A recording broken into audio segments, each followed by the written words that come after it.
Hola a todos. Hoy es lunes, 6 de julio de 2026, y está con nosotros nuestro querido amigo, nuestro hermano, Anthony Aguilar. Bienvenido de nuevo, Anthony. Natal sim. Niem. Espero que sean. Gracias.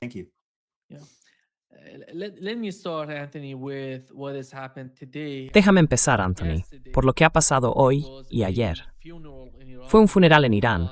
Mucha gente lo pensó así, y querían saber qué está ocurriendo, porque toda la idea de atacar a Irán se basaba en que el sistema entero, la República Islámica de Irán, se estaba derrumbando desde dentro, porque no contaban con el apoyo del pueblo iraní. Así que, según esa lógica, había que atacarlos. La economía no funciona, y desde fuera hay que atacarlos, y entonces todo se vendría abajo, como un castillo de naipes. Y hoy tenemos las imágenes. No sé si las has visto. Esta es una de las fotos de hoy. Sí.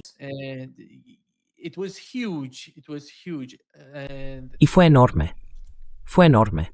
Y Tony, si pensamos en cuál era la agenda antes de que empezara la guerra, y en lo que Donald Trump y Benjamin Netanyahu están diciendo hoy, ellos no se echan atrás. ¿No ves a Benjamin Netanyahu retrocediendo y diciendo, Irán tiene 90 millones de habitantes y unos pocos millones apoyan al gobierno? ¿Están saliendo a hacer esto o aquello? No. Él sigue diciendo que todo se está derrumbando. No cambió de opinión, ni siquiera después de ese funeral. ¿Cómo entiendes tú la situación, la agenda israelí, antes de que empezara la guerra y ahora?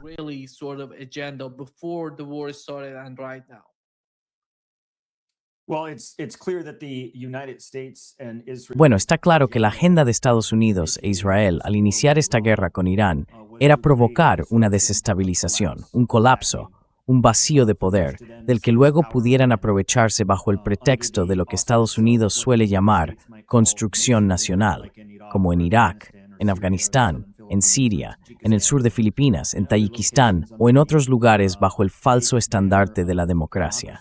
Es muy evidente que eso era lo que Israel y Estados Unidos querían lograr dentro de Irán. Escuchamos al presidente de Estados Unidos, en las primeras horas del 28 de febrero, decirlo claramente. Y hemos oído a muchos afirmar que la administración debería enviar armas y apoyo a Irán para que los iraníes se levantaran y derrocaran al gobierno.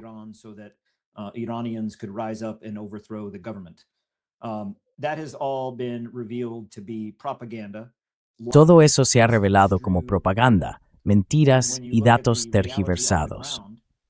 Y cuando uno mira la realidad sobre el terreno, sin importar lo que pudiera haber existido en el ambiente político o civil antes de estos ataques, especialmente los ataques que asesinaron al ayatolá Ali Khamenei, cuyo funeral se celebra esta semana, y el ataque a la escuela de niñas de Manab, en el que murieron niños y maestras inocentes simplemente por ir a la escuela primaria, todo eso consolidó a la población contra el imperialismo occidental, contra la ocupación y la agresión israelí, y contra cualquier idea de que pudiera haber un levantamiento dentro de Irán. Eso ahora ha desaparecido. Y hay unidad nacional.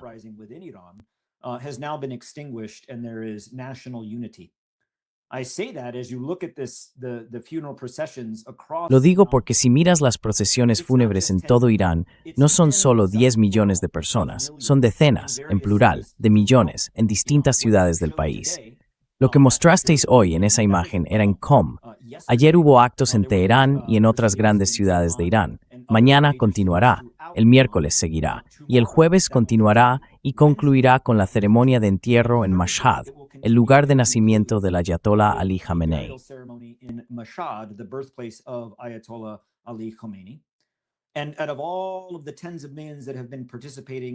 Y de entre los muchos millones de personas que han participado y asistido, más de 100 países de todo el mundo, incluidos Rusia, China, Egipto, Azerbaiyán, Siria, Líbano y otros, han enviado representación diplomática oficial al funeral en homenaje al ayatolá. Así que, Esa idea de que el pueblo de Irán quería derrocar al gobierno, si se basa en percepciones políticas o en datos interpretados a partir de lo que Israel o Estados Unidos creen, yo diría que esos mismos datos y esas mismas estadísticas podrían aplicarse a Estados Unidos, donde el presidente tiene uno de los índices de aprobación más bajos de la historia, o a Israel, donde parte de la población está dividida entre quienes piensan que no está siendo lo bastante agresivo ni hostil, y por eso nuestra aprobación hacia ti, Netanyahu, está cayendo, y quienes creen que te has pasado de la raya.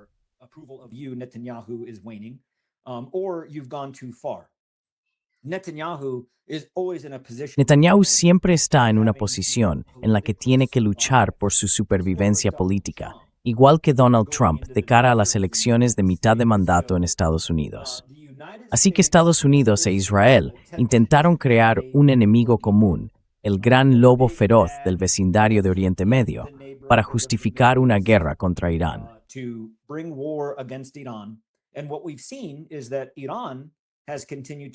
Lo que hemos visto es que Irán ha seguido actuando de forma racional.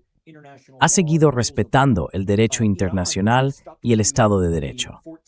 Irán se ha mantenido fiel a los 14 artículos del Memorando de Entendimiento, mientras que Estados Unidos, bajo la influencia directa de Israel, tanto militar como política, ha impedido que se alcance un acuerdo negociado. Ha bloqueado la aplicación del memorando, ya sea por las disputas sobre quién controla o debería controlar, o qué controla el estrecho de Hormuz, o por la ocupación del Líbano, que se recogen en los artículos 1 y 5 de ese memorando.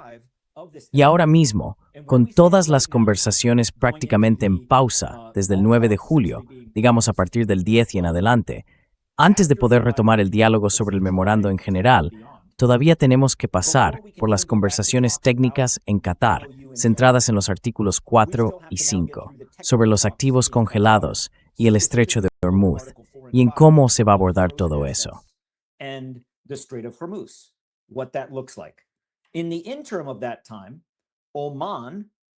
Durante ese tiempo, Omán e Irán han llegado a un acuerdo sobre el control administrativo futuro del estrecho de Hormuz. Ese acuerdo incluirá unas tasas asociadas, no peajes ni cargos, sino tasas destinadas al mantenimiento de la vía navegable. Y lo que me gustaría recordar a quienes nos escuchan es que existen 17 pasos marítimos estratégicos en todo el mundo.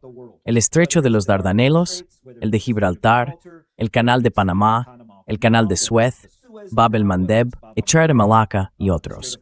Todos ellos cuentan con un mecanismo administrativo para garantizar el paso por esas aguas internacionales. Y te listas de otras asociadas.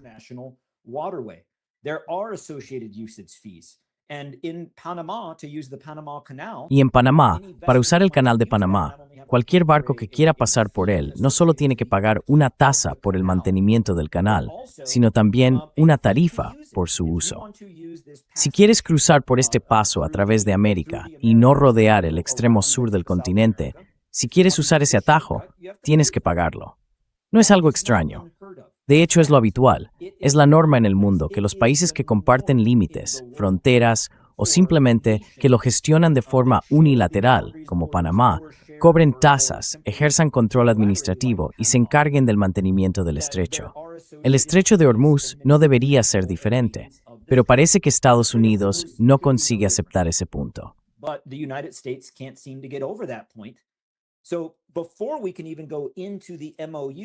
Así que, antes siquiera de poder entrar en el memorando de entendimiento después del 10 de julio, tenemos que pasar por esas conversaciones técnicas. Y luego, antes de poder volver a la mesa sobre el memorando, Estados Unidos e Irán, y ahora también Líbano e Israel, en relación con el artículo 1 del memorando, tienen que resolver qué va a hacer Líbano en cuanto a la ocupación israelí. Y esos dos elementos, las conversaciones técnicas y la cuestión de la ocupación del Líbano, van a ser, en mi opinión, los dos factores que llevarán a Estados Unidos e Irán de nuevo a una guerra y a hostilidades activas, antes de que esas dos condiciones se cumplan, se acuerden, se acepten o se modifiquen de alguna manera que permita volver a negociar. Así es como lo veo.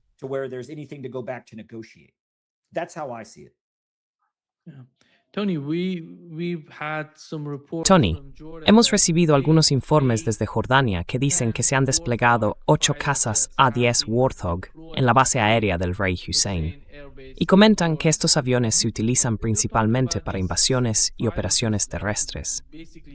¿Cuál es tu interpretación del envío de estos cazas a Jordania? ¿Qué necesitan exactamente? ¿Cuál es el objetivo de esa decisión?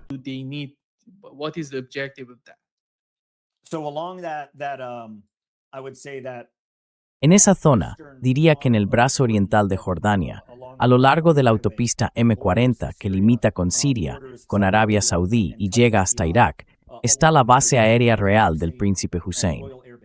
He estado desplegado allí muchas veces realizando operaciones conjuntas con los jordanos y con otros socios de Oriente Medio, así que conozco muy bien esa base. Pero si seguimos más abajo por la M40, hay otro lugar del que se habla menos, aunque sigue activo, el aeródromo H5. Es otro punto donde Estados Unidos puede operar no solo con A-10, sino también con C-130, aviones más grandes, cisternas y demás. Y luego está la Torre 22, justo en la frontera entre Siria, Jordania e Irak, en la zona conocida como Al-Tanf, donde Estados Unidos mantiene todavía una presencia.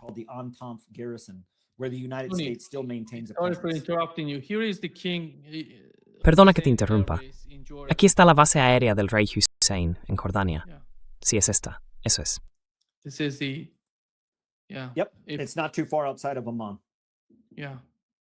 No está muy lejos de Amán. Sí. Cada año se hace un ejercicio conjunto en la región que se llama Eager Lion, donde el Mando Central de Estados Unidos, el Mando de Operaciones Especiales Central y varias unidades de fuerzas especiales realizan entrenamiento conjunto en ese lugar, en un sitio llamado Kasatik, que está junto a esa base aérea, no muy lejos del Centro de Entrenamiento y Operaciones de Fuerzas Especiales del Rey Abdalá. En resumen, ese aeródromo puede servir para el despliegue, el regreso y el remiramiento, por así decirlo, de tropas como el A-10 y el Mi-77, el 77, e incluso como el F-35, que podría operar desde allí gracias a sus capacidades de despegue. Los F-22 también podrían hacerlo.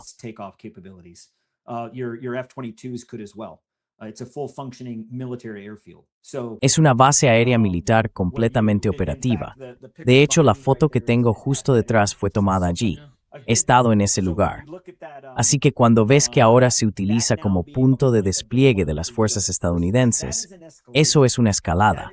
No es una reducción de la presencia militar, es una escalada, es un aumento de la fuerza, con Estados Unidos moviendo activos de ataque críticos más cerca de la línea del frente, por así decirlo. Yo los llamaría el borde avanzado de combate, o doctrinalmente el FEBA, F-E-B-A, justo en el Golfo Pérsico, a lo largo del Estrecho de Hormuz. Ese sería el borde avanzado de combate establecido por la Marina de los Estados Unidos, la Quinta Flota y el Mando Central estadounidense.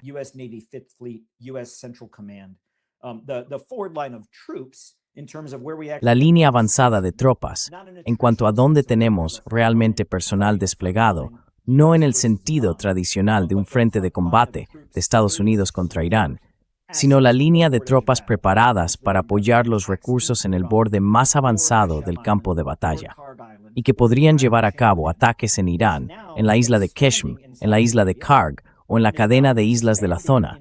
Está ahora ampliándose en Arabia Saudí y también en Jordania. Eso lo estamos viendo. Además, con el redespliegue, por así decirlo, que ya está en la zona y se ha unido al resto de la Fuerza de Tareas Naval en el Mar Arábigo y en el Golfo de Omán, está el USS Boxer con el 11º Grupo Anfibio de Respuesta de los Marines, o IRH. Era el 5º IRH. El USS Boxer regresó y se volvió a desplegar. Así que el USS Boxer, en torno a la época del Proyecto Freedom, se replegó de nuevo a Estados Unidos.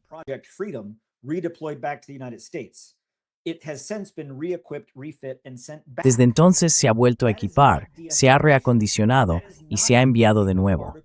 Eso no es una desescalada. Eso no cumple con el artículo 2 del Memorando de Entendimiento. Eso es una escalada.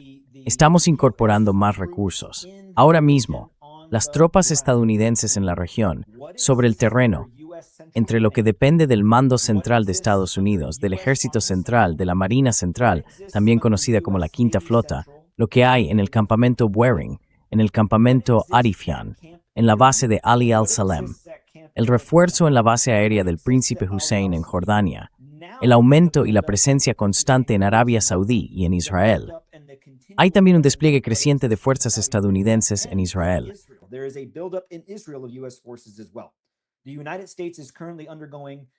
Estados Unidos está construyendo actualmente una base con unos 5.000 efectivos en Gaza, como parte de la Fuerza Internacional de Estabilización, o ISF.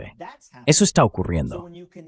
Así que, si tenemos en cuenta lo que ya hemos desplegado y lo que hemos añadido con esos 5.000 entre la tripulación del USS Boxer y los Marines, además del buque de apoyo litoral que se incorpora después de realizar el asalto anfibio, entonces se acerca este buque logístico a la costa y se crea un muelle temporal para mantener las operaciones.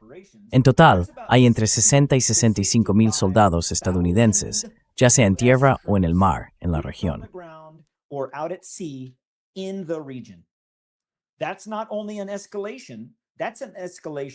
Eso no es solo una escalada, es una escalada desde la firma del Memorando de Entendimiento, en el que Estados Unidos, con la firma del presidente, se comprometió a reducir las fuerzas. Así que, independientemente de lo que diga el memorando, podemos ver en tiempo real, la verdad, con nuestros propios ojos, lo que realmente está ocurriendo en la región. Y lo que está ocurriendo es un aumento militar de fuerzas de combate, fuerzas anfibias, terrestres y aéreas, además del envío de más fuerzas especiales a Irak para operar desde Erbil, con el objetivo de movilizar a los kurdos del lado iraní en relación con el PAK y el PI, dos facciones kurdas.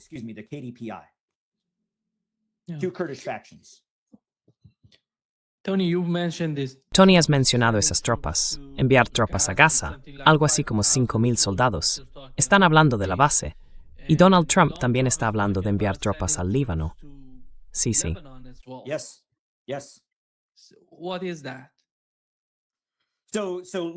¿Qué es eso? Pues bien, si miramos el despliegue de las fuerzas del Mando Central de Estados Unidos, para explicarlo un poco, el Mando Central no se centra solo en el Golfo Pérsico, estrictamente hablando.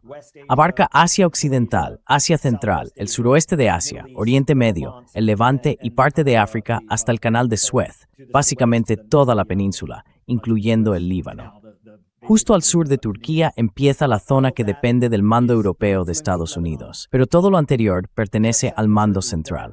Dentro del Mando Central están el Ejército de Estados Unidos Central, el Mando de Operaciones Especiales Central, la Marina de Estados Unidos Central, que es la Quinta Flota, el Mando de Marines Central y las Fuerzas Espaciales Centrales. Y dentro de esa estructura hay un general de 2 estrellas.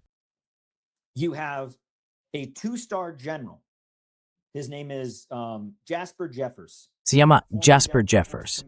Fue comandante de la Delta Force y también subcomandante de la Tercera División de Infantería. Ahora le han puesto al frente de la Fuerza Internacional de Estabilización. Es decir, es un general de 2 estrellas con autoridad de mando bajo el Comando Central. Pero no tiene una unidad, no tiene un ejército, no tiene una fuerza hasta que esa fuerza esté preparada. Las tropas que se van a asignar al grupo de tareas ISAF, la Fuerza Internacional de Estabilización, procedentes del Ejército, la Marina, los Marines, la Fuerza Aérea, el Mando Espacial, el Mando Cibernético y el Mando de Operaciones Especiales, estarán bajo esta ISAF. Pero hasta que la ISAF se establezca realmente dentro de Gaza, habrá una fuerza de unas 5.000 personas lista para actuar bajo la autoridad del Comando Central, aunque por ahora no tengan una misión asignada.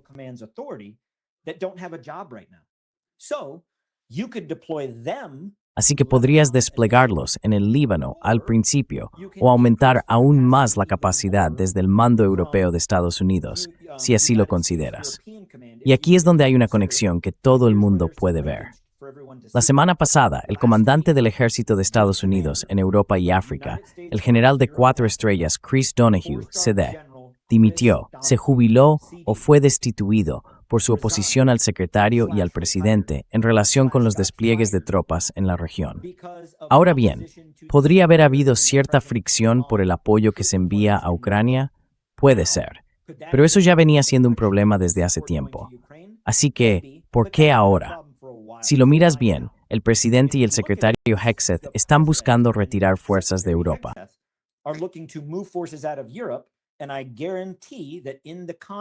Y te aseguro que en el CONPLAN, o el concepto de operaciones, el CONOP, que se entregó al presidente y que el jefe del Estado Mayor presentó hace 2 semanas, se incluye trasladar parte de esas fuerzas desde Europa al mando central de Estados Unidos, ya sea para Líbano o para la Fuerza Internacional de Estabilización.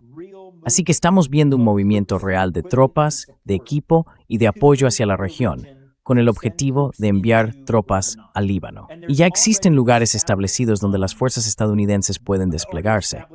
Quiero decir, demonios, yo mismo he estado en algunas de esas bases en Líbano, la base aérea de Hamat, la de Beirut, la de Riyak, la base aérea René Mouawad.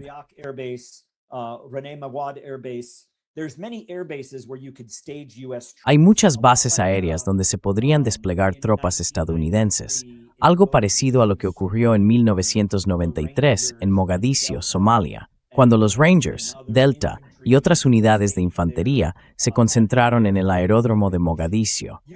Se podría montar algo similar con fuerzas expedicionarias. Las bases ya existen, así que solo se trata de llevarlas allí. Y todas esas bases aéreas pueden operar con aviones C-17 y C-130, capaces de desplegar grandes cantidades de tropas muy rápido, sobre todo si vienen de Europa o ya están en la región. Así que no sería difícil concentrar tropas en Líbano en muy poco tiempo.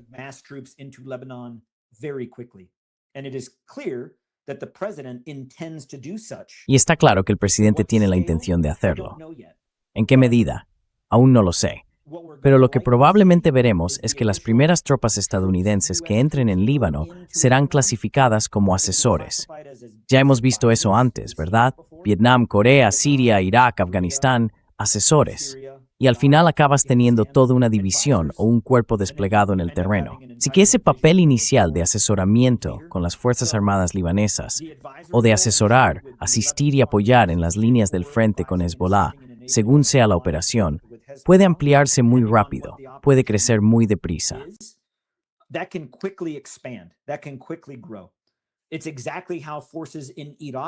Es exactamente lo mismo que pasó con las fuerzas en Irak, desde 2003 hasta 2014.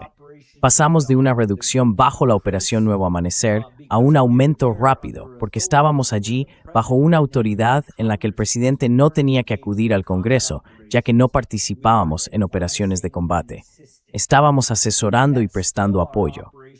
Esa sigue siendo nuestra misión hoy en día en Siria, en Irak y en el sur de Filipinas. No estamos allí bajo una autoridad de combate del título 10 que requiere la aprobación del Congreso. Estamos allí como asesores, algo que el Poder Ejecutivo y Pete Hegseth pueden autorizar por su cuenta. Veo que ese puede ser el camino hacia un despliegue rápido en Líbano. Sin duda, y parece que eso es exactamente lo que va a ocurrir.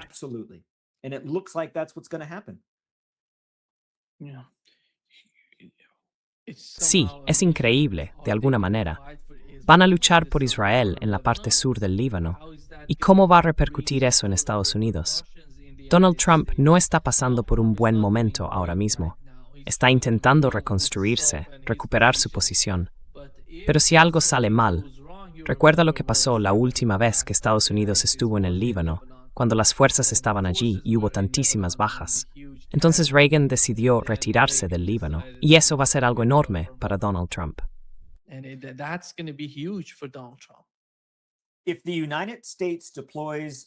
Si Estados Unidos despliega elementos de combate, ya sean asesores que solo aconsejan y asisten, o que participen directamente en un papel de combate o de seguridad, por ejemplo, en una misión de asistencia a fuerzas de seguridad, eso se llama SFIA.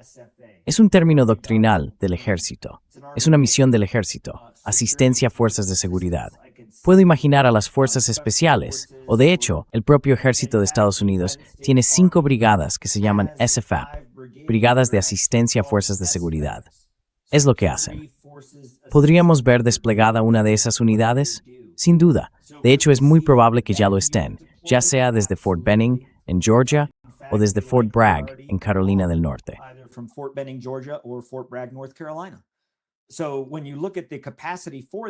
Así que si miras la capacidad para eso, con tropas estadounidenses sobre el terreno, asesorando, asistiendo o apoyando en el sur del Líbano, la mayor amenaza para la vida de los soldados estadounidenses es Israel, porque sus fuerzas terrestres son incompetentes. Sus tropas no delimitan ni coordinan con los aliados que están sobre el terreno. La posibilidad de un fuego amigo, ya sea entre fuerzas israelíes o entre israelíes y estadounidenses, es decir, que se disparen o incluso se maten entre ellos, es alta porque Israel no sigue las reglas. Podrías ver mucho de eso. Si yo fuera Hezbollah y Estados Unidos estuviera desplegando tropas junto con las Fuerzas Armadas libanesas, con Israel también implicado, si yo fuera Hezbollah, me quedaría quieto y esperaría a que se dispararan entre ellos. Sí, porque cuando mezclas a las Fuerzas Armadas libanesas, al ejército estadounidense sobre el terreno como asesores y a las fuerzas de defensa de Israel operando en el Líbano, eso es una mala combinación. Y si eres Hezbollah, no tienes que disparar ni un tiro. Solo tienes que sentarte y esperar a que empiecen a dispararse entre ellos, porque es muy probable que ocurra. Oh.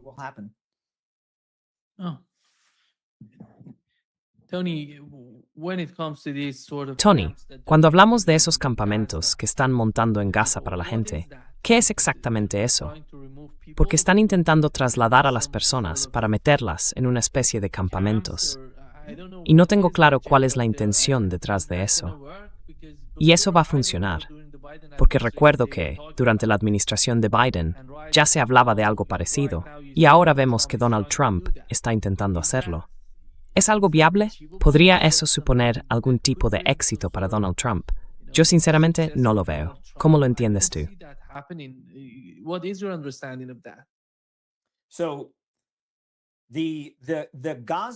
Así que la Fundación Humanitaria de Gaza y esta idea de sustituir a la UNRWA, de reemplazar a las agencias de la ONU y a las ONG por una estructura estadounidense, ya empezó a planearse durante la administración de Biden.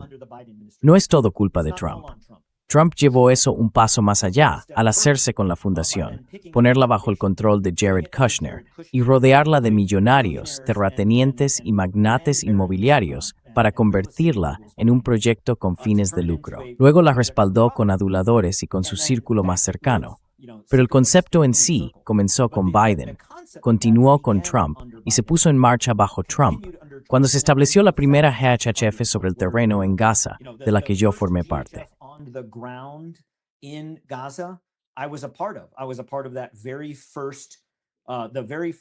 Yo formé parte de aquel primer grupo, el primer grupo de personas de GHF que entró en Gaza. Estuve entre ellos. Ahora, lo que estamos viendo con la concentración de palestinos en el sur es exactamente lo que advertí al mundo desde el principio, cuando hablé con Tucker Carlson y otros hace algo más de un año. Lo que estamos viendo ahora y lo que seguirá ocurriendo si no intervenimos para detenerlo es lo que se llama la fase 4. La fase 1, llamada Operación Carros de Guerra de Gedeón, consistía en reducir, eliminar, destruir el sur, crear una zona de contención, ocupar completamente el área y establecer el corredor de Morak.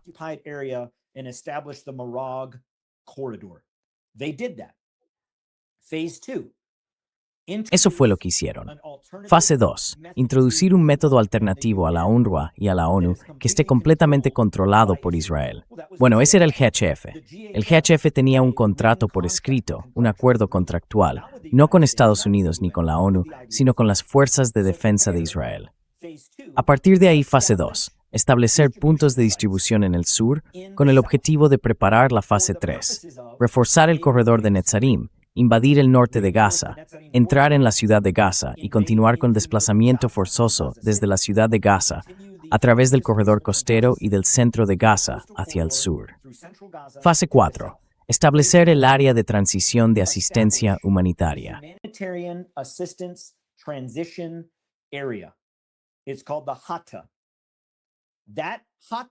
Se llama la ATA.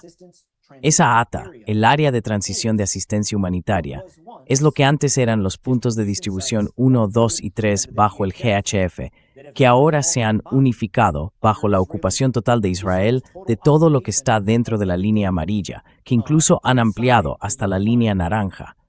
Así que en este momento, las fuerzas de ocupación israelíes controlan y ocupan el 82% de toda Gaza. Todas las personas que siguen con vida han sido desplazadas y obligadas a concentrarse en esta pequeña franja junto a la frontera, junto a la costa, y un poco hacia Mawasi y algo hacia el interior, pero no mucho más. Ayer mismo vimos un bombardeo allí, cuando un Apache israelí lanzó un misil Hellfire contra un complejo de apartamentos situado justo en la parte interior de la costa.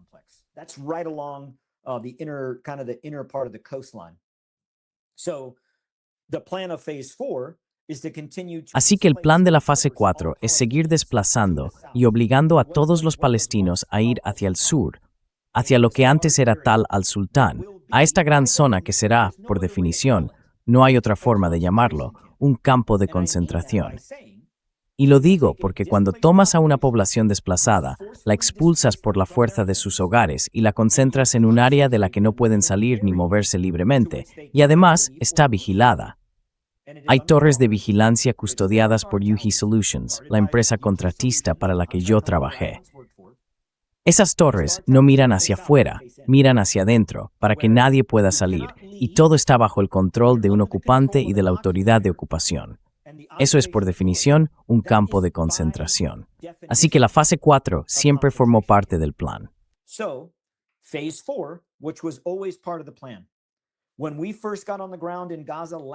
Cuando llegamos por primera vez a Gaza el año pasado, justo en la transición de la fase 1 a la fase 2, nos llevaron al sitio número 1, en Tal al-Sultán, y era enorme. Imagina 5 campos de fútbol puestos uno al lado del otro. Ese era el tamaño total. Lo miras y piensas, ¿por qué es tan grande? ¿Por qué esta zona es tan grande?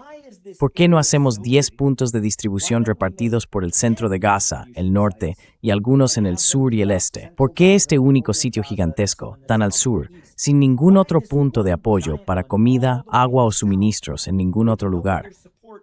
Estamos obligándoles a ir hacia el sur. ¿Por qué? ¿Por qué hacemos eso? Y no era algo que se nos ocultara. Nos lo dijeron claramente.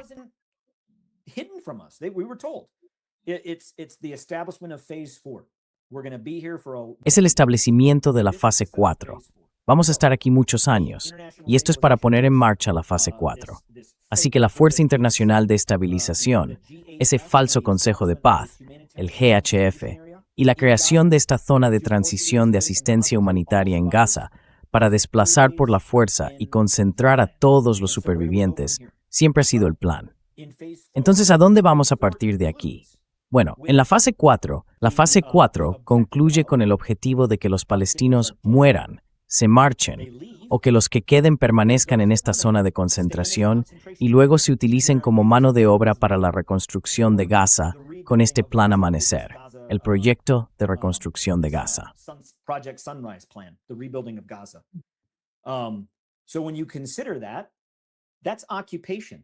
Así que, si lo piensas bien, eso es una ocupación. Es un genocidio que continúa utilizando al resto de la población que queda como mano de obra forzada. Y el pequeño truco que el Consejo de la Paz le está contando al mundo es este. Bueno, los palestinos ya no pueden vivir aquí. Está demasiado destruido. Sería inhumano mantenerlos aquí.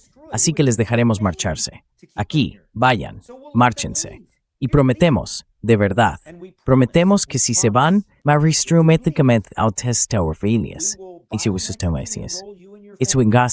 sí, en Gaza. Registré biométricamente a usted y a sus familias en una base de datos fase. Into this database that Israel will keep. And when Gaza is rebuilt, y cuando Gaza sea reconstruida, dicen a los palestinos, podréis volver y os daremos un token digital. Así que, cuando Gaza esté reconstruida, vais a la frontera o regresáis y os dejaremos entrar de nuevo.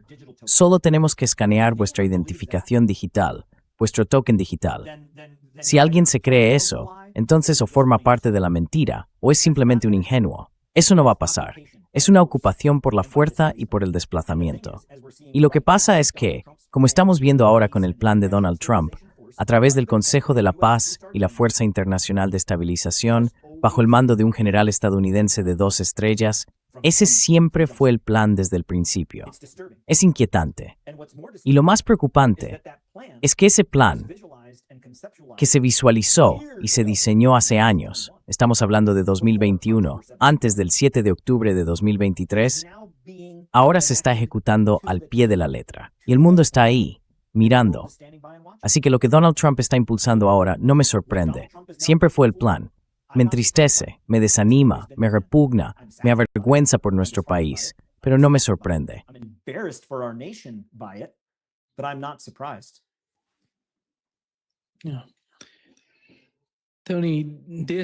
Sí, Tony, de esta manera vamos a acabar teniendo una guerra, algún tipo de conflicto o una guerra entre Irán y Estados Unidos en el estrecho de Hormuz. Vamos a tener una pelea entre Israel y Líbano.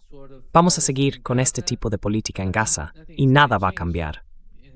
Y el memorando de entendimiento no va a traer ningún tipo de cambio ni de sensatez a todo el asunto del Líbano, al menos. Porque ahora mismo, Líbano, no sé si has visto cómo está hoy. Israel sigue allí y está atacando. Ha habido muchos ataques en las últimas 48 horas. Están atacando distintas zonas del sur del Líbano. No hay alto el fuego.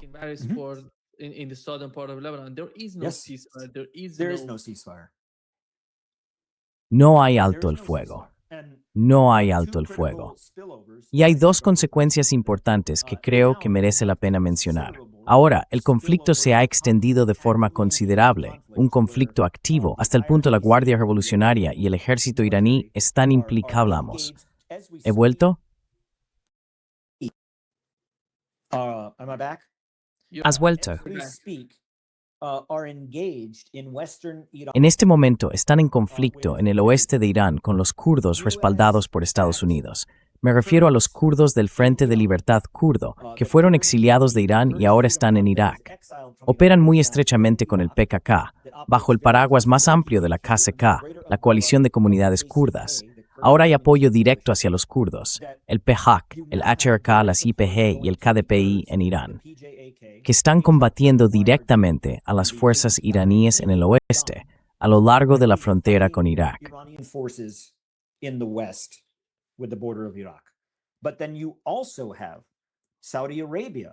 Pero luego está Arabia Saudí, que ha inyectado mucho apoyo en Yemen para apuntalar al HTC, la Confederación, que ahora está financiando y movilizando directamente a la HTA, la alianza militar, para enfrentarse directamente a los hutíes. Pero los Emiratos Árabes Unidos tienen un problema con eso, porque el STC, respaldado por los Emiratos en Yemen, está en confrontación directa con el HTC y el HTA. Así que ahora tenemos a los Emiratos, Arabia Saudí y Yemen frente a los hutíes y Ansar Allah, combatiendo en este frente sur de Yemen. Y quien controle esa zona tendrá el control del estrecho de Bab el-Mandeb y, por tanto, el control del canal de Suez y del Mediterráneo.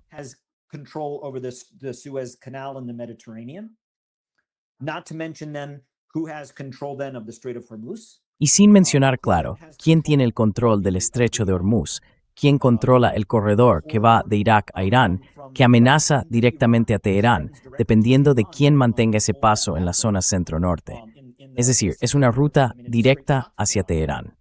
Así que, si pensamos en el conflicto principal, Estados Unidos contra Irán, ahora hay un segundo conflicto muy importante que está tomando forma.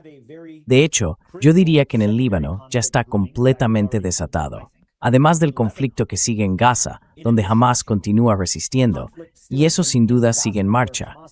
Y diría que se trata de Hamás contra Estados Unidos e Israel, porque Estados Unidos suministra a Israel cada bomba que lanza.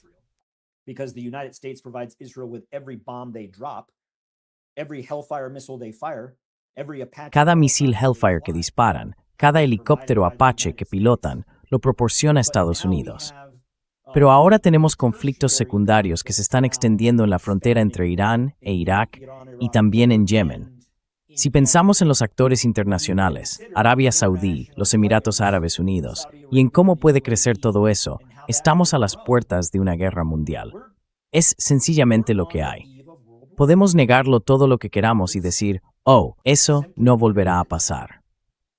La Segunda Guerra Mundial fue la guerra para acabar con todas las guerras. Decimos que nunca volverá a ocurrir. Bueno, ya sabes, dijeron lo mismo después de la Primera Guerra Mundial, y también lo dijeron después de la Segunda. Y en fin, ¿no será esto otra expansión de la Guerra Fría convertida en guerra abierta? Expansion of the Cold War through hot. Sí, te perdió, Tony. Vale, ya estás de vuelta. Hasta luego, Tony.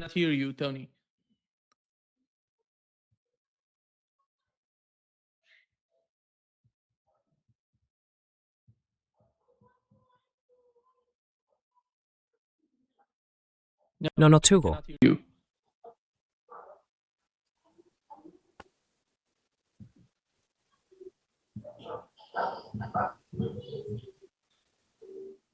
Can you hear me now? You're back. Okay. ¿Me oyes ahora? Is Sí, this sí, vale. more of a- Entonces, of a esto es más bien un deshielo tardío de lo que vimos en la Guerra Fría, porque ahora tenemos a Rusia y a China implicadas. Se podría ver así, pero desde luego están dadas las condiciones. Y no estoy diciendo que una guerra mundial sea un fracaso inevitable que vaya a ocurrir, pero sin duda todos los componentes están sobre la mesa. Todos los ingredientes están en el cuenco. Entonces, ¿va a optar Estados Unidos por la vía diplomática, lo que podría significar cortar con Israel? ¿O va a seguir estando presionado y controlado por Israel, alejándose de la diplomacia y volviendo a una guerra cinética y hostil que solo arrastraría a toda la región aún más, de forma más profunda y directa? Yemen, el potencial de lo que podría crecer en Yemen, sobre todo si tenemos en cuenta Bab el-Mandeb, es algo bastante inquietante, porque ya estamos viendo cómo empieza a encenderse esa chispa.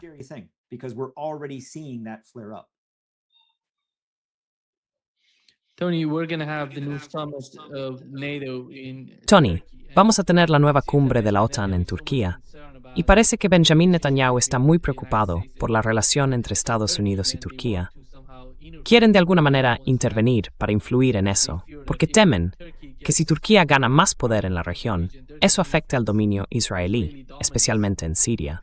Y, según informó Axios, el primer ministro israelí, Benjamin Netanyahu, pidió al presidente Trump, en una llamada telefónica el viernes, que contuviera al presidente turco Erdogan por su retórica cada vez más anti-israelí. He's increasingly anti-Israel rhetoric. And Erdogan, he's not doing something. Y Erdogan, él no está haciendo nada, no actúa de la manera en que habla. Solo habla de Israel, de que Israel hace esto o aquello. Están en contra de las actividades israelíes en Siria, en Líbano y todo eso. Pero parece que, incluso así, eso resulta muy inquietante para el gobierno israelí, y están intentando evitarlo, porque la administración Trump también está intentando vender motores de F-35 a Turquía, algo que Israel está haciendo todo lo posible por impedir. En tu opinión, ¿quién crees que va a tener la ventaja en la situación que estás viendo ahora mismo entre la administración Trump y el gobierno turco? Between the Trump administration and the Turkish government. Aquí es donde estuvo, digamos, el examen previo. Líbano, donde Estados Unidos ha fallado claramente al elegir de qué lado ponerse, se enfrenta ahora al gran examen, al examen de mitad de curso, ¿verdad? Porque Turquía es un aliado de la OTAN.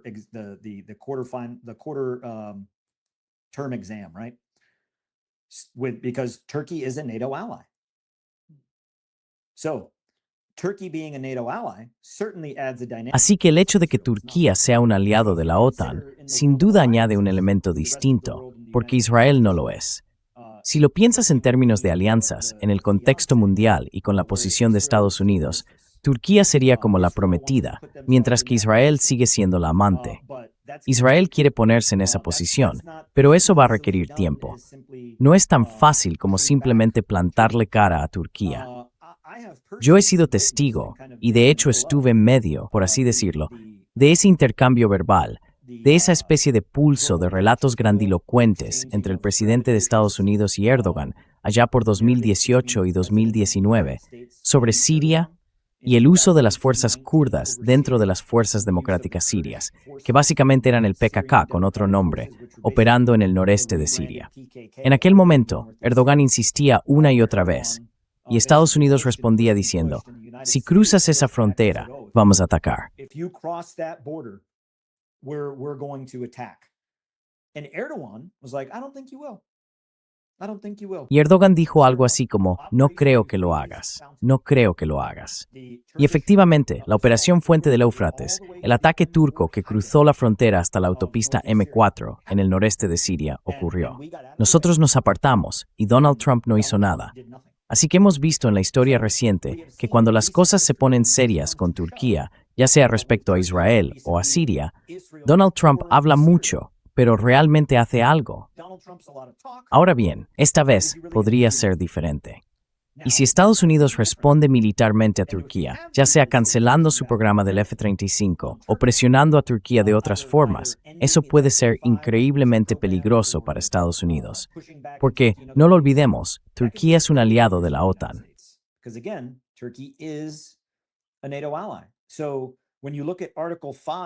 Entonces, cuando miras el artículo 5 de la OTAN, ¿qué pasaría si dos aliados de la OTAN entraran en conflicto? ¿De qué lado se pondría el resto de la alianza? ¿Apoyaría ahora mismo el resto de la OTAN a Estados Unidos por su relación con Israel? Probablemente no. Y eso, sin duda, tiene que influir en el cálculo de Donald Trump de cara a los próximos pasos. Y, de nuevo, puede que esa sea precisamente una de las razones por las que vimos a Pete Hegseth destituir al general Chris Donahue, el comandante del Ejército de Estados Unidos en Europa y África, una zona en la que Turquía está bajo la responsabilidad del mando europeo de Estados Unidos. Estoy seguro de que estas conversaciones se han producido entre generales de 4 estrellas del ejército estadounidense y el Poder Ejecutivo, el comandante en jefe y el secretario de Defensa.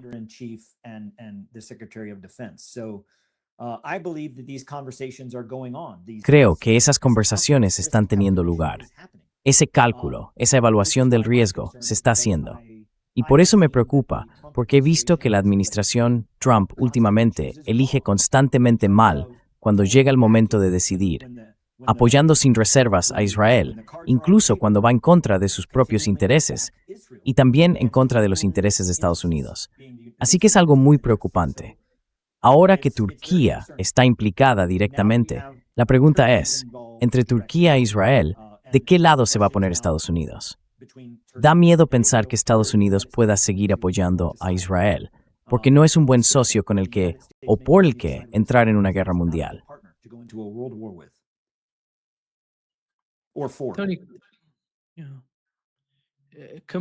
Tony, al comparar a los miembros de la OTAN con lo que Israel representa para Estados Unidos, ¿cómo entiendes esa comparación?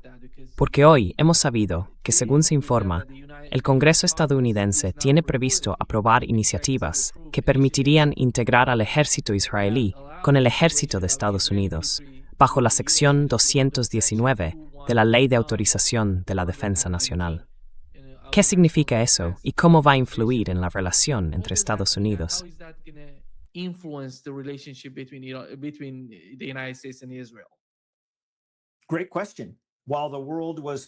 Buena pregunta.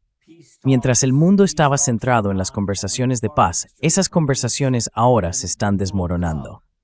Y luego, con el Mundial, la mayoría del mundo, y también la mayoría de los estadounidenses, siendo sinceros, dejaron de prestar atención a lo que estaba ocurriendo con la legislación de la Ley de Autorización de la Defensa Nacional.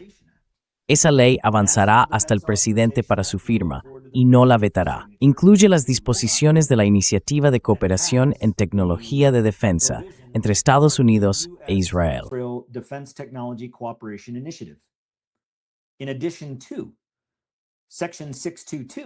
Además de la sección 622 de la Ley de Autorización de Inteligencia, que luego pasa a formar parte de la Ley de Autorización de Defensa Nacional, como la Ley de Autorización para Defensa e Inteligencia, dado que esas entidades pertenecen en gran medida a la estructura de defensa, ya sea la NSA, la DIA, la CIA o la que sea, el ejército y la inteligencia de Estados Unidos están ahora en una alianza entrelazada con Israel. Mientras que en la alianza con la OTAN, cada país es una nación distinta y soberana.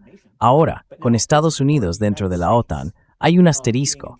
Si miras la lista de países de la OTAN, Albania, Bélgica, Bulgaria, Canadá y así sucesivamente, cada uno es un país. Pero ahora, con Estados Unidos, aparecerá un asterisco junto a Israel debido a esta legislación. Así que, de aquí en adelante, imaginemos que Estados Unidos se encuentra en un punto muerto. Está apoyando a Israel, ofenest magnitud Turquero, un diul OTAN.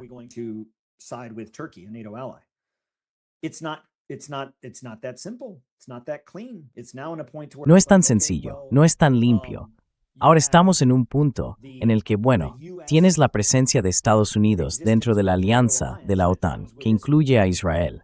Entonces, ¿va a cortar Estados Unidos ese parásito hasta el punto de tener que llegar al hueso? ¿O va a apartarse del resto de la alianza, es decir, de la OTAN, para mantener esa relación parasitaria? Si la historia reciente, solo en el último año, nos dice algo, es que probablemente Estados Unidos seguirá apoyando esa relación parasitaria, lo cual es muy preocupante tanto para los intereses estadounidenses como para la seguridad mundial. Sí. Yeah, yeah. Benjamin Netanyahu wants to meet with Donald Trump. Today, Benjamín Netanyahu quiere reunirse con Donald Trump. Hoy ha dicho que todavía no hay fecha, pero que se va a reunir con él pronto. En tu opinión, ¿qué está buscando? Se trata de cómo va a centrarse en retomar la guerra con Irán.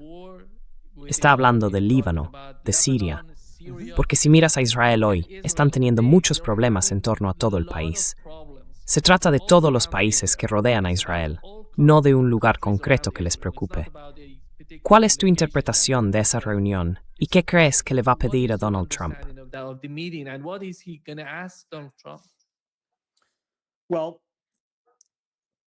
Bueno, durante el último año, o al menos desde el año pasado, pero si nos remontamos a octubre de 2023, Netanyahu estuvo de visita los días 1 y 2 de octubre. Y luego, ¡boom!, el 7 de octubre pasa todo esto.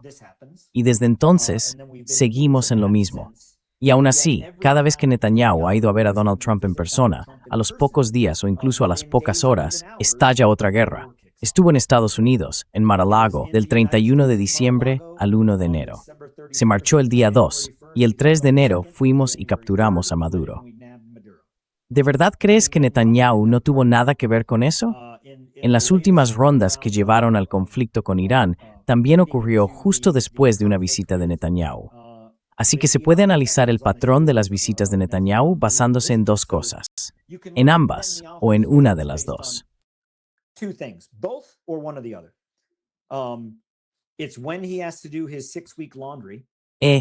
Es cuando tiene que hacer su colada de 6 semanas porque le lavan la ropa en la Casa Blanca.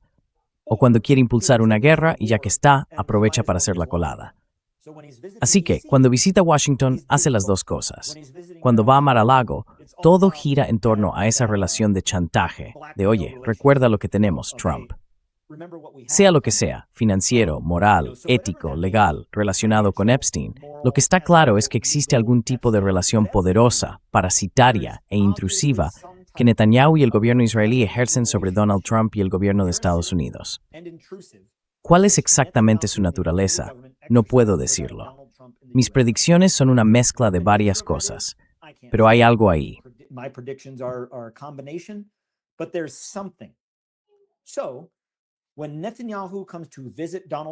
Así que cuando Netanyahu venga a visitar a Donald Trump en persona, le está dando órdenes o diciéndole lo que tiene que hacer, o quizás sea por ese asunto comprometedor o por una combinación de cosas. Creo que esa visita va a tener lugar esta semana. Netanyahu dijo que sería antes del viernes o durante esta semana. Hoy es lunes, así que todavía podría ocurrir en estos días.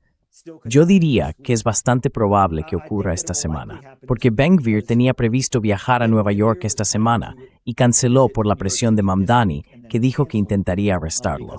Entonces, ¿es probable que Netanyahu también tenga una visita planeada para esta semana? Probablemente. ¿Sucederá? Probablemente. ¿Y ocurrirá justo después de los cortejos fúnebres y de que todo termine el jueves 9?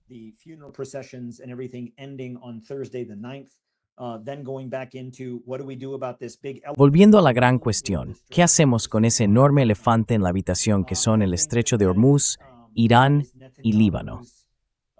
Creo que la visita de Netanyahu tiene que ver con aclarar las cosas con Donald Trump sobre lo que va a pasar. Estoy seguro de que habrá una reunión en la que estarán Donald Trump, Netanyahu, Pete Hegseth, el presidente del Estado Mayor Conjunto, y probablemente conecten por videoconferencia o por teléfono con el comandante de SOCOM y con el del Mando Central de Estados Unidos, Brad Cooper o Mitch Bradley. Y todos van a hablar de cómo se reinicia todo esto. O quizá el plan ya esté hecho y lo único que vayan a decidir sea cuándo es el día D, cuándo empieza la operación. Para mí, ese es el propósito de esta visita. No es por diplomacia.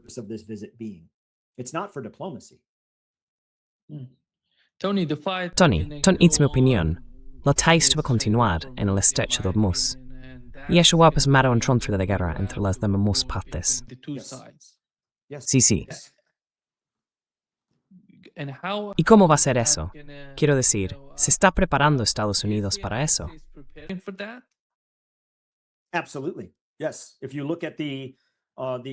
Sí, absolutamente. Si miras el redespliegue y ahora la llegada del USS Boxer, un portaaviones de clase Wasp, junto con el grupo de respuesta anfibia de los Marines, que es una unidad de asalto anfibio, no hacen otra cosa. Además de los aviones que ahora se están posicionando y desplegando desde Jordania, los nuevos aviones cisterna y otras capacidades que se están enviando y estacionando en Arabia Saudí, y el aumento adicional de tropas en la región, tanto de fuerzas navales como de capacidades de inteligencia. Sí, todo esto anuncia, una vez más, otra ronda de conflicto hostil, directo y cinético entre Estados Unidos e Irán, concretamente en torno al estrecho de Hormuz. Y esto es lo que, cuando sigo analizando la situación, me hace preguntarme, ¿de acuerdo? ¿Qué condición del memorando de entendimiento ha cambiado, aparte del deterioro en el cumplimiento de los artículos 1 y 5? ¿Qué ha cambiado en cuidar de presión de Irán o de Estados Unidos?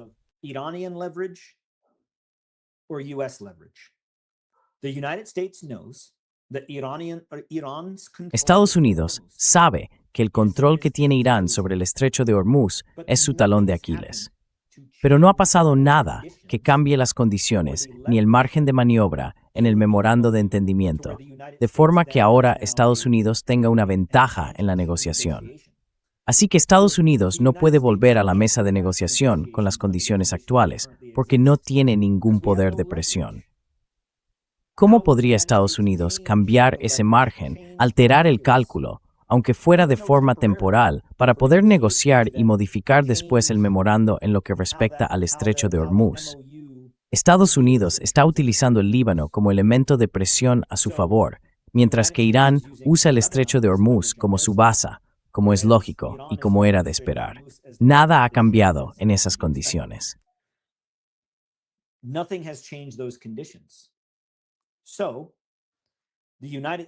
Así que, en mi opinión, Estados Unidos se está preparando para operaciones militares cinéticas y hostiles, con el objetivo de cambiar la situación de ventaja en relación con el estrecho de Hormuz y así modificar también la dinámica de poder dentro del memorando de entendimiento para volver a la mesa con opciones distintas. Porque ahora mismo, si vuelven a sentarse, digamos, el 10 de julio o después, no habría cambiado nada. Simplemente regresarían a una mesa fría, la misma que dejaron. Entonces, ¿qué se cambia en esa mesa? Para Estados Unidos, de forma más directa e inmediata, el punto clave sería el estrecho de Hormuz. Ahora bien, ¿significa eso que el estrecho de Hormuz, que Estados Unidos, va a lanzar una gran invasión terrestre con cientos de miles de soldados? No. ¿Significa que Estados Unidos va a tomar el control del estrecho de Hormuz y mantenerlo de forma permanente? No. Podría parecer que Estados Unidos lleva a cabo operaciones navales para controlar el estrecho de Hormuz a su antojo, porque el bloqueo a distancia que Estados Unidos había mantenido antes, en realidad, no controlaba el estrecho. Los buques que entraban o salían seguían estando bajo el control de Irán, mientras que Estados Unidos básicamente jugaba a la defensiva y luego decía, bueno, mirad, lo controlamos. Pues no lo controlaban. Así que puedo imaginar a Estados Unidos haciendo una combinación de cosas. Una de ellas sería desplegar una fuerza naval que avance hacia el estrecho y establezca el control tanto del lado del Golfo Pérsico como del lado del Golfo de Omán, para tener un control total, una zona de contención completamente bajo dominio estadounidense. Y a partir de ahí, tendrían que enfrentarse de forma continua a las fuerzas iraníes al norte, al sur y al oeste, metes en Prince burbuja. To the north, south, and west to maintain that bubble. That's an option. Or Esa es una opción. O un asalto anfibio desde el sur para golpear Keshm, tomar ese aeródromo, ampliar el poder aéreo, crear una burbuja de control aéreo, avanzar hacia el norte para tomar Karg como punto de presión y después establecer ese mismo tipo de control sobre el estrecho. ¿Alguna de esas operaciones tendría que ser permanente? No.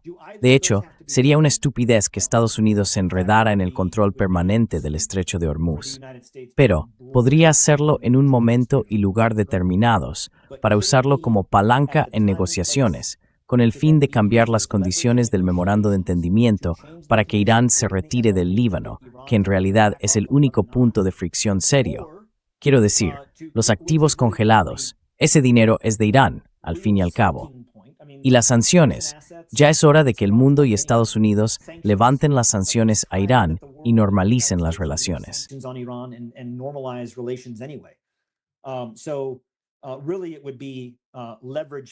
Así que, en realidad, sería una cuestión de fuerza frente a fuerza, los dos puntos de presión cara a cara. Por eso sí veo que el conflicto y la hostilidad van a reanudarse muy pronto en torno al estrecho de Hormuz entre Irán y Estados Unidos. Y no se detendrá hasta que cambie el equilibrio de poder, hasta que se modifiquen las condiciones que afectan al cálculo del memorando de entendimiento para que ambas partes vuelvan a sentarse a negociar. Porque cuando se sienten a la mesa, siguen estando muy presentes los temas del Líbano y del estrecho de Hormuz. Y mientras eso no cambie, no hay realmente margen de avance en el memorando. Así que coincido con tu análisis. Es muy probable que haya hostilidades y un nuevo conflicto directo entre Estados Unidos e Irán, ya sea naval, aéreo, terrestre o una combinación de los tres. Yo puedo imaginar perfectamente que ocurran los tres.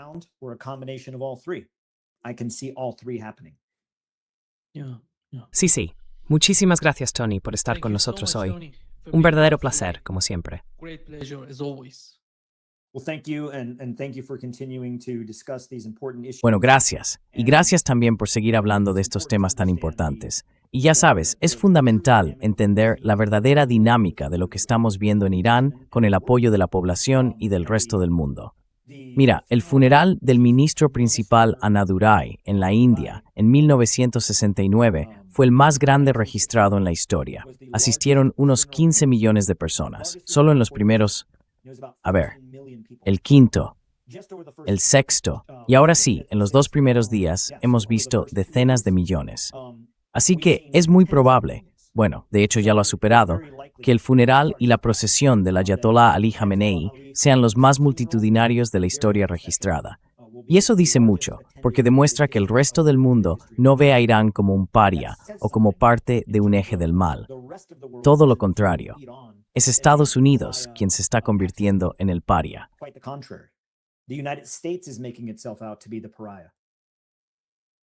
Yeah. Thank you. Muchas gracias, Tony Mivont. Gracias. Adiós. See you soon. Thank you. Yeah. See you. Bye-bye.